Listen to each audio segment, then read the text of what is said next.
Good morning. I have been in a very reflective state, just thinking about relationships. Today is tax day, April 18th, 2022. It is a quarter to 8 in the morning.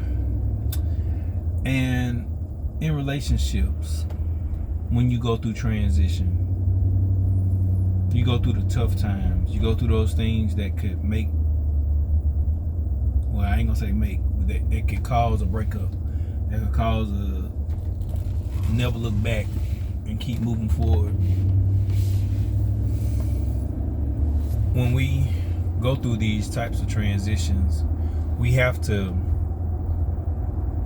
well, you don't have to do anything, but for the relationship to survive, the first thing, the most important thing is remember who it is you're dealing with. You're dealing with somebody that for some reason, or for several reasons, that you said you committed to them. You're dealing with somebody that has given you several good memories.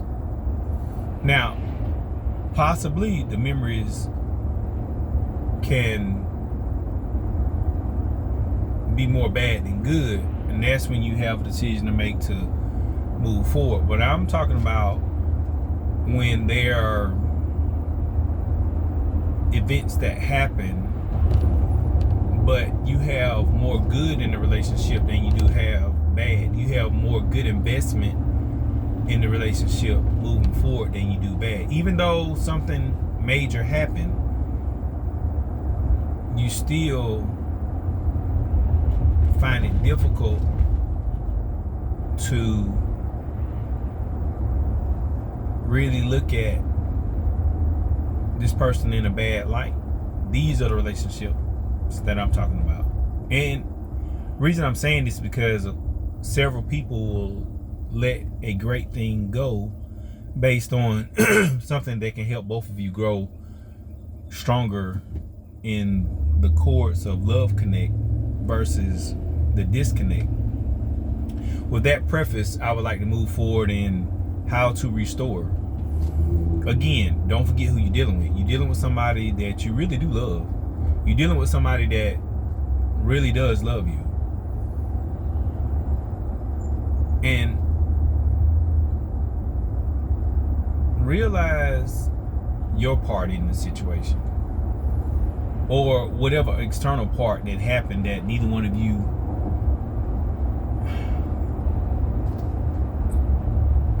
life just happens sometimes. Recognize that you cannot control a person's reaction, especially when you created an action that snowballed into something that neither one of you expected to occur.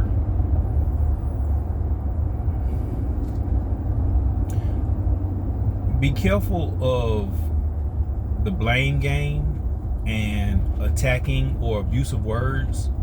It does not help the situation. It just exacerbates the hurt. And really, this is the major issue I want to get to. Hurt blinds us from seeing who this person is. Hurt deafens us from really hearing the person. That's why we often yell and repeat ourselves verbosely when we're hurt. No matter, hurt also shows that this other person, hurt blinds us that this other person is different from us, has a different set of values, does not see the world as we see the world. Because we're so focused on what we want to happen right now, or getting our way, or getting our point across. I've heard it so many times and read it so many times that, no, I don't want to say hurt people. What am I trying to say? It's about oh my God, this is a key point. When we're transitioning in relationships, it is difficult to see the other side when we're hurt.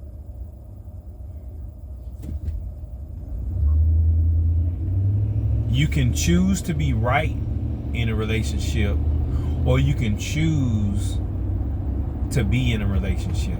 That was what I was trying to remember. What do I mean? Figure out the point you're trying to make and how important that point is that you need to make. If it's about, okay, this happened at 3 o'clock and somebody said it happened at 4 o'clock, what difference does it make? Why are we arguing about something that's an hour difference and really doesn't matter? You get what I'm saying? Get what I'm trying to say? At the end of the day, what does it matter? Pick your battles. Choose wisely what you are fighting for. What win do you get when you finish everything you do? When you finish bringing out all your guns and weapons, I'm talking about in having disagreements. I'm figuratively speaking. But when you finish bringing out all this, what win do you get from it? I learned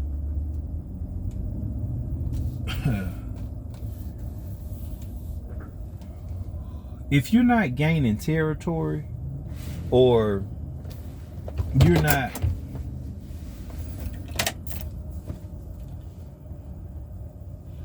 if it's not something worth fighting for, why are you fighting?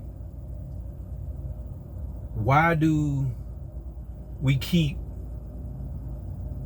allowing negativity to create the ultimate divide? Because we keep frustrating the other person and ourselves as we debate things that just keep frustrating us. So be careful of why you're fighting and what you're fighting for and what's the win in the end once you get your point across. Because once you got your point across, you may have damaged somebody where they just don't want to deal with you in that fashion anymore in an intimate space, because you made them not feel safe to make a mistake that is really not major.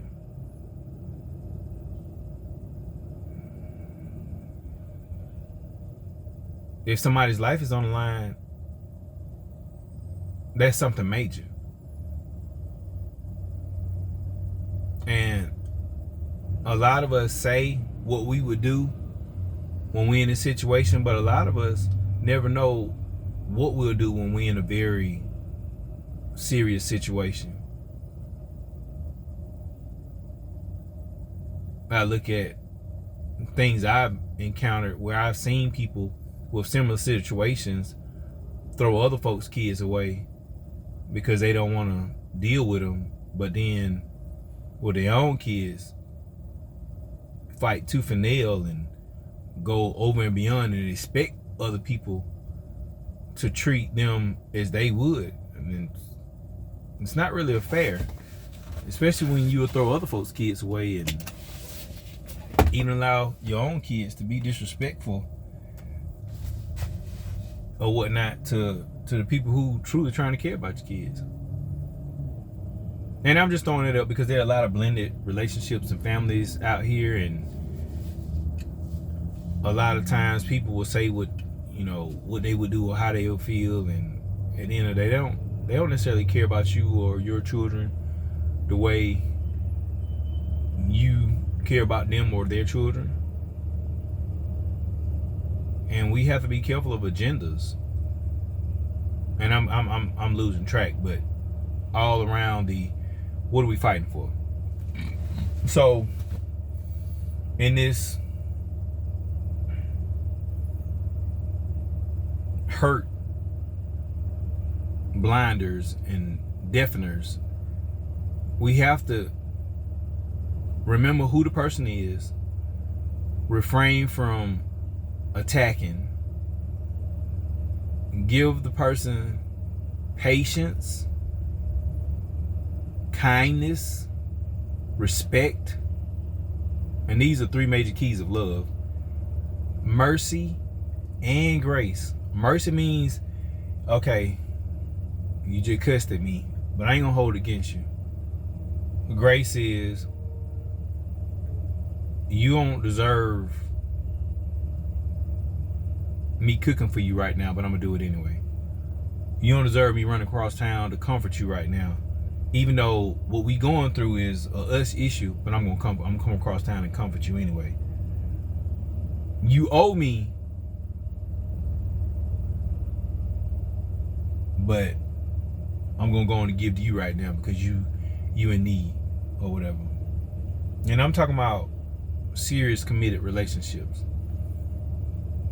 And owe me ain't gotta be money. It could be, you owe me a break this time. You owe me a comfort this time, a back rub or a neck rub, whatever, massage. But I know you in pain, so I'm gonna take care of you this time. Or it's your turn to take us out. But I mean, whatever it could be. I just want to make sure that we understand we need to balance and to give grace, mercy, patience, respect, kindness, endurance during these situations when we recognize somebody is valuable in our life. We have to value ourselves. We have to value others in order to move forward. And finally, forgive yourself for the wrong you did, and forgive the other person for the wrong they did. Try your best to forget it so the stain won't remain that keeps bringing it back up about, hey, you owe me some money. You flaked on me on this deal. You should have been there for me. Whatever it is. After you move past whatever the situation was, and especially when God tells you, and that's why you gotta love God first, because God will tell you, you don't need to be with this person. Or this person, you don't know what's around the corner. You don't know what's around the corner. I'm telling you, stay by this person. This person, don't block their number.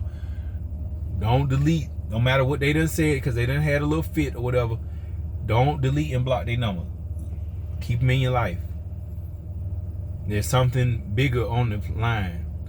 And some of us who are mature, we need to recognize either you a child of God who got to keep going through the test before you can ever get a testimony, or you are a mature being in God that's serving for the purpose of the kingdom and may have to endure a little bit more than other people have to endure. It may not be fair, but God is a just God, and He will give you great recompense of reward. James chapter 1, I think it's 12. Every good and perfect gift comes from above. If you endure temptation. Anyway, it's in James chapter 1. When you endure, you're going to get rewarded. Let patience have its perfect work. Let patience have its perfect work. I'm standing on what God told me to do. And if you don't have a relationship with God, you don't know what God is telling you to do. All you can do is quote scriptures and debate with somebody back and forth about, this what the Bible say. And sometimes we use stuff out of context and for our agenda versus what it's meant to or intended to be used for. So I know I've given a lot of things around what I'm trying to address, what I am addressing. So I will summarize when saying, when you find somebody valuable enough, worth keeping, don't forget who they are during the times of hurt. Both parties are usually hurt when someone's hurt. I remember I hurt a mate, and it hurt me to hurt them. even if it was incidental contact while moving or what have you, it hurts me to hurt somebody I love. And usually when one person hurts and there's real love there, both people are hurting. So don't forget who the person is when y'all are going through the hurt. Learn to give grace, mercy, respect, patience, kindness, love,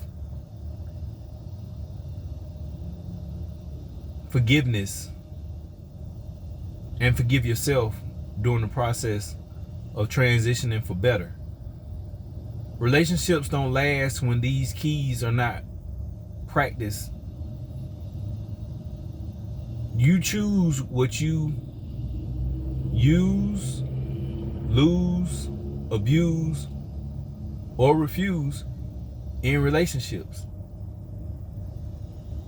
Abusive words, neglect, and rejection. And let me clarify, don't look at neglect as, hey, I just need some space for a minute. But just straight up neglect.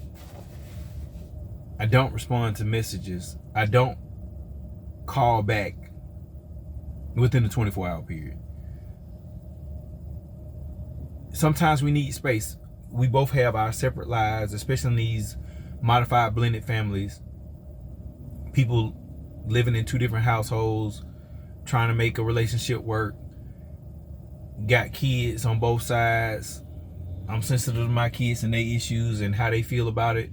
Even if how I raised them ain't conducive to me trying to move forward in a relationship or even respect somebody else, it's all these parameters that have to be taken into account so we can give grace and mercy and say, okay, I can give you some space. And balancing that, when it's us time, it's really us time. If the person's worth it, you should sacrifice time for this person. If they who you feel you need to be in your life. It's a two-way street. You got to do some giving and taking. And when you do more taking than giving, you're selfish. Especially when the person tells you that they need you and you're not there for them. You often cause them to, based on their maturity level, go find somewhere else. Especially if the neglect goes on for weeks on end. Somebody gonna find somewhere else to be restored. Life ain't just about you.